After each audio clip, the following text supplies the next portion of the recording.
드디어 이 남유다가 이 바벨론에 의해서 멸망하는 이야기까지 오는 겁니다.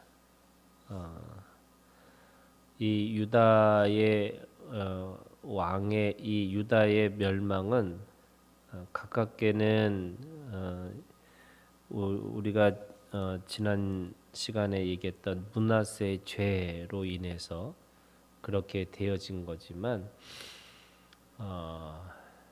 이들이 뭐 남유다가 이 바벨론에 붙냐 애굽에 붙냐 그 왕이 어떤 실수를 했느냐 이런 것들이 아니고 결국에는 이 모든 것들이 정치적인 것도 아니고 또 그들이 어떤 운이 없었던 것도 아니고 하나님 앞에 죄가 계속해서 쌓였기 때문에 그 죄의 결과라고 할 수가 있는 거죠. 그래서 여호와긴이든 시드기야든 그들의 평가가 뭐냐면 하나는 24장 9절에 있는 말씀에 보면 여호와긴이 그의 아버지의 모든 행위를 따라서 여호와께서 보시기에 악을 행하였더라. 그리고 24장 19절에 있는 말씀에 보면 그가 여호와김의 모든 행위를 따라 여호와 보시기에 악을 행하는지라. 그러니까 그 아버지의 그 죄를 계속 벗어나지 않고 이 아버지의 또는 그 전의 왕의 그 체질대로 죄를 지으면서 그 악을 행한 것이 쌓이고 쌓여서 결국 심판의 길을 갈 수밖에 없다라고 이야기하고 있는 거죠. 그런 의미에서 모든 이 하나님의 징계, 하나님의 고난이라고 하는 것은 이 죄의 결과라고 할 수가 있는 거죠. 그런데 이것이 예수 그리스도를 통해서 이 모든 앞에 구약에 있던 죄의 결과의 고난이 예수님을 통해서 어떤 고난으로 바뀌냐면 누군가를 그 죄를 뒤집어 쓰는 그 구원의 대가로 이 고난이 바뀌는 것을 알 수가 있어요.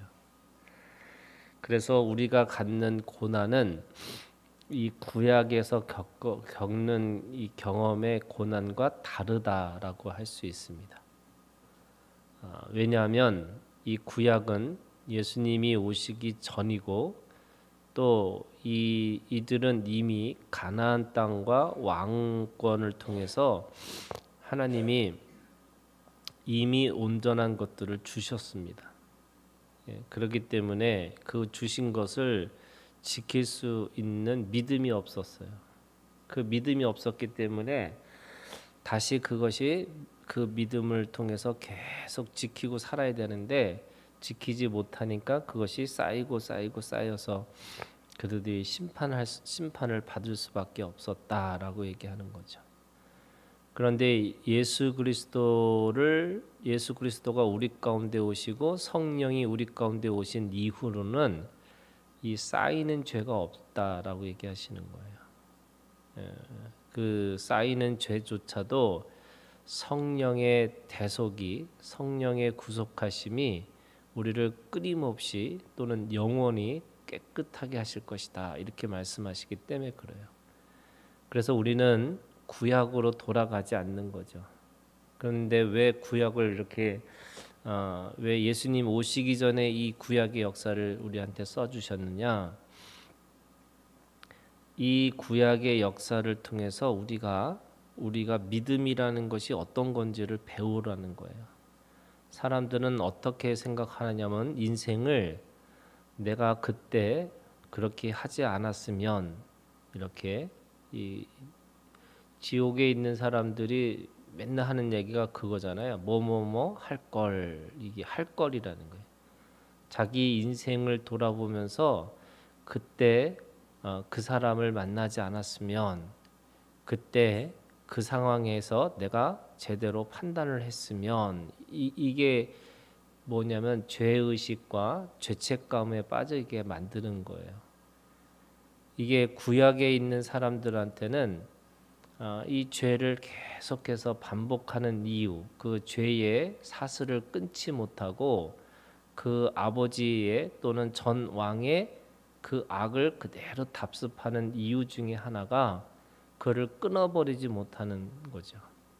그런데 주님은 우리 가운데 그런 죄의 답습, 죄의 체질, 죄의 그 연결이 예수 그리스도를 통해서 이미 끝났다라는 것을 보여주고 우리에게는 더 이상 죄의식과 죄책감으로 살지 않도록 우리를 만드셨다고 말씀하시는 거예요.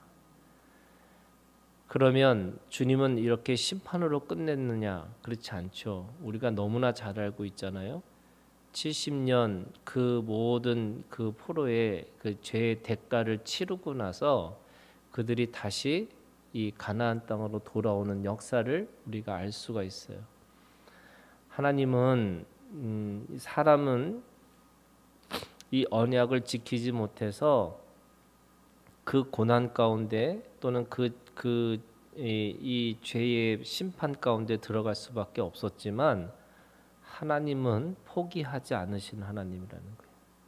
그래서 이 구약의 역사를 기록한 이유 중에 또 하나는 이 하물며 이 역사 속에서 그들이 아무리 죄를 하더라도 죄를 짓더라도 하나님은 그 고난에서 그냥 내팽개쳐주고 내버려 두시는 것이 아니고 그 안에서 끊임없이 하나님은 언약을 신실하게 지키시고 그 언약을 충성스럽게 지키셔서 그 언약의 성취자로 반드시 그들을 그 고난에서 끄집어내시겠다고 말씀하시는 거예요.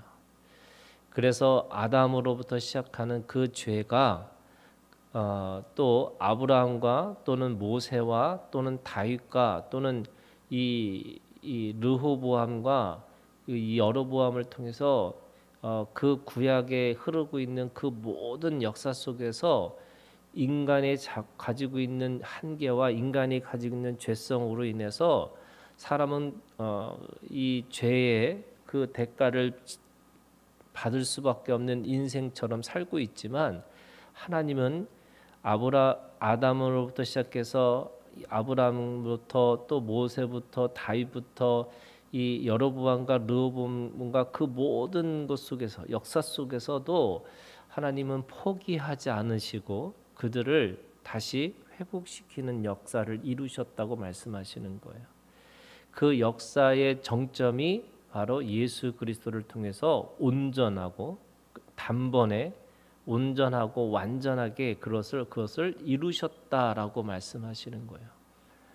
자, 우리가 그거에 대해서 알고 있으면 우리는 마지막에 최종적으로 예수 그리스도를 기억하고 그 예수 그리스도를 믿는 믿음을 가지고 우리의 그 삶 속에서 다시 회복되어지고 다시 일어나야 된다고 말씀하시는 거예요. 그런데 사람들은 이 구약에 있는 이 잘못을 끊임없이 반복하고 살아가는 거죠. 죄책감과 죄의식과 그리고 그 체질을 끊어버리지 못하는 그 삶으로 계속 살다 보니까 여전히 구약에 살고 있는 사람들이 너무나 많이 있는 거예요. 또 그 구약에 있는 말씀을 가지고도 그게 살 수는 있어도 그 삶이 곤고한 자고 괴롭고 힘들 수밖에 없는 거죠. 그런데 오늘 우리에게는 그 모든 것을 이기시는 예수 그리스도, 그 고난을 통해서 이제는 죄를 뒤집어 쓰셨고 그 고난을 통해서 이제는 우리에게 그 죄에 대한 고난이 없다고 말씀하시는 게 예수 그리스도예요.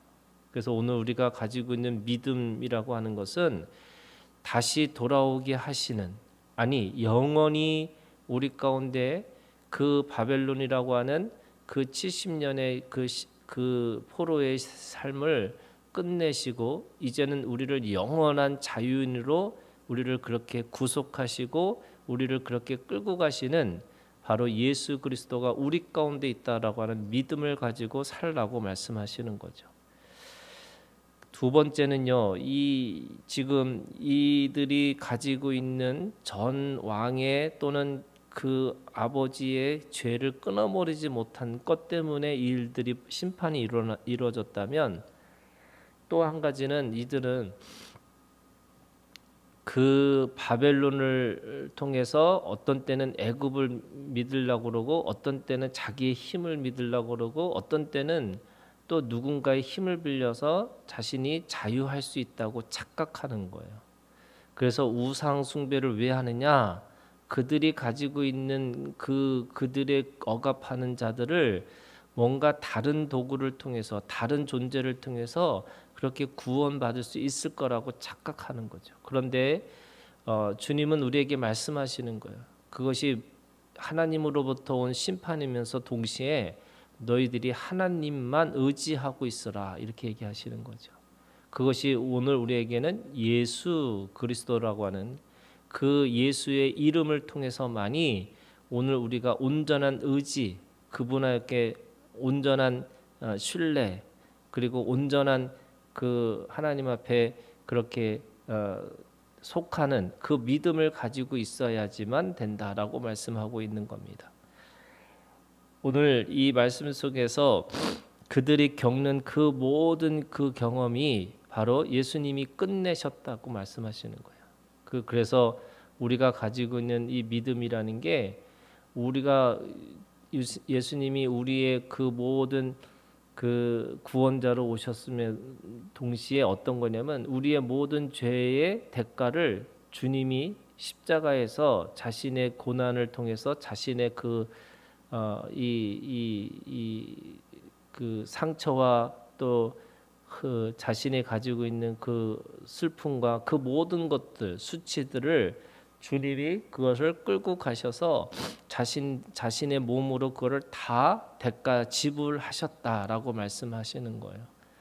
그런 의미에서 우리가 살 수 있는 그 모든 믿음이라는 것은 바로 은혜로 살아가는 삶이다. 그래서 오늘도 우리가 이 말씀을 통해서 심판을 보고 경고를 보고 그들의 아픔을 보고, 그래서 그들이 가지고 있는 이 수고와 슬픔의 그 모든 것들을 보고 있지만, 우리가 그것으로 끝나지 않고 하나님의 은혜를 기억하고 오늘도 우리가 은혜로 살아가라, 이렇게 말씀하시는 거죠. 오늘 하루도 주님이 주시는 은혜를 기억하면서 그 은혜의 삶으로 기뻐하고 감사하고 또 하나님 앞에 늘 기도하는 오늘 우리가 되기를 주님의 이름으로 축원합니다.